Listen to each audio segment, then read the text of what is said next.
जय झूलेलाल दोस्तों, मां मुस्कान आहूजा और तव्हांजो स्वागत आहे मुंहिंजे चैनल हुनर मुस्कान का सिंधी ते।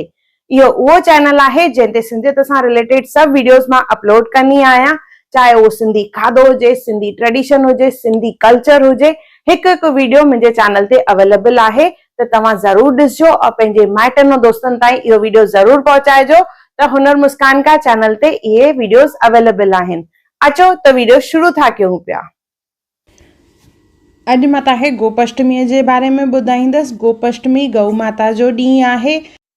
गऊ माता जी पूॼा त असां हमेशह ई कंदा आहियूं। असांजे मन में गऊ माता जे लाइ हिकु वॾो ई स्थान आहे, पर गोपाष्टमी जेका आहे उहो ख़ासि ॾींहुं आहे जंहिंमें गऊ माता जी पूॼा कई वेंदी आहे, जेका ईंदी आहे कार्तिक शुक्ल पक्ष जी 8 तिथि खे गोपाष्टमी चइबो आहे।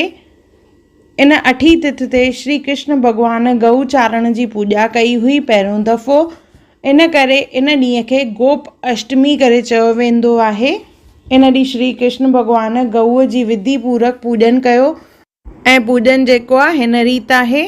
सुबुह जो सवेल उथी करे पंहिंजो नितनेम करे पहिरियों शुरूअ में गणेश देवता जी पूॼा करणी आहे। उन खां पोइ ओम नमो भगवती वासुदेवाय जो मंत्र जाप करणो आहे। पूॼा में सामग्री में गुलनि जो हार, गुल, तिलक, खीर, पाणीअ जी लोटी ऐं अगरबत्तियूं खणी करे गऊ माता जी पूॼा करणी आहे। पहिरियों गऊ माता जा पेर धोइणा आहिनि, तिलक हणणो आहे, थोरा सा गुल विझंदासीं, गले में गुलनि जो हार पाईंदासीं और अगरबत्तियुनि जो वास ॾींदासीं। उन खां पोइ गऊ माता जी परिक्रमा करणी आहे।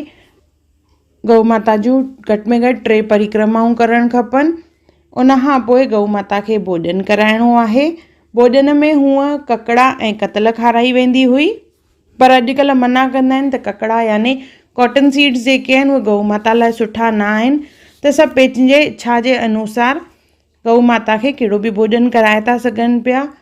फल, फ्रूट, भाॼियूं, गुड़ या घर जी ठहियल रोटी, जीअं असांजे घर में रिवाजु आहे, असां कढ़ी चांवर ठाहे खणी वेंदा आहियूं बूंदी विझी करे, छाकाणि त हुन सां हुन में मिठास ईंदी आहे। भोॼन कराइण खां पोइ पाणी पीआरिजे। उन खां पोइ हथ जोड़जनि ऐं भुल बख़्शाइजे, पेरे पइजे और काई बि भुल चुक थिए चइजे असांखे क्षमा कजो। अहिड़े नमूने गोपाष्टमीअ ॾींहुं गऊ माता जी पूॼा कजे। उन खां पोइ तुलसी माता जी बि पूॼा करणी आहे। गऊ माता जी आरती और तुलसी माता जी आरती चवणी आहे। जय श्री कृष्ण।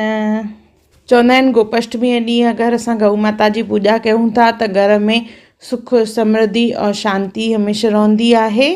अगरि तव्हांखे मुंहिंजी वीडियो पसंदि आई हुजे त मूंखे कमेंट सेक्शन में ज़रूरु ॿुधाइजो और काई ॻाल्हि मूंखां अगरि रहिजी वई हुजे त उहा बि ज़रूरु ॿुधाइजो।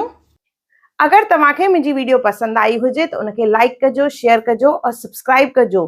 फेसबुक और इंस्टाग्राम ते मूंखे ज़रूर फॉलो कजो और मुंहिंजो वीडियो ॾिसण लाइ धन्यवाद। जय झूलेलाल।